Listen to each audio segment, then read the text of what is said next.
Il y a des lieux que personne ne remarque, des lieux qui ne font pas de bruit, qui ne cherchent pas à briller. Mais dans leurs murs silencieux se cachent des histoires, des morceaux de vie, des battements de cœur oubliés. Au bout d'une rue où le monde passe sans regarder, il y avait un café où le temps semblait s'arrêter, où les âmes fatiguées trouvaient un refuge sans même s'en rendre compte. On y venait pour un café, mais on repartait avec un peu plus d'espoir, un peu plus de lumière. Gabriel en était le gardien, pas un homme riche, pas un homme célèbre, juste un homme qui savait écouter.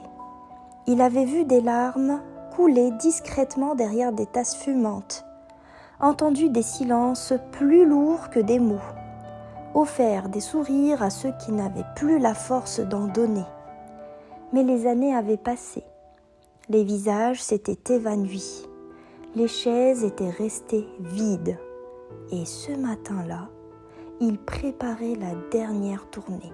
Il allait fermer, mettre un point final à ce lieu qui, pourtant, avait réparé tant de vies, jusqu'à ce qu'un simple geste vienne tout bouleverser.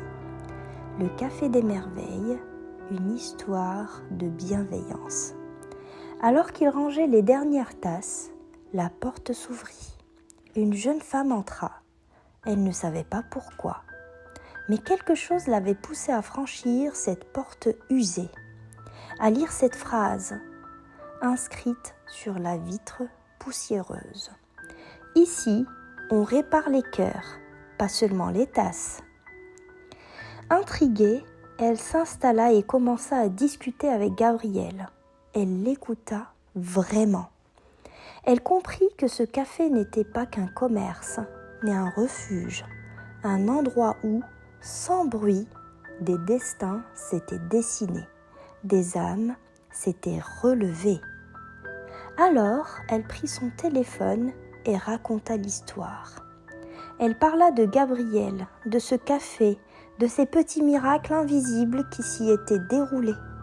Elle expliqua que dans ce monde où tout va trop vite, il existe encore des lieux où l'on prend le temps de voir, de ressentir, de se souvenir. Son message toucha des milliers de personnes. En quelques jours, d'anciens clients revinrent, partageant leurs souvenirs. Certains racontèrent comment ce café leur avait donné du courage, comment une simple discussion leur avait permis de croire à nouveau. Petit à petit, le café retrouva sa vie, mais ce n'était pas seulement un commerce que l'on sauvait.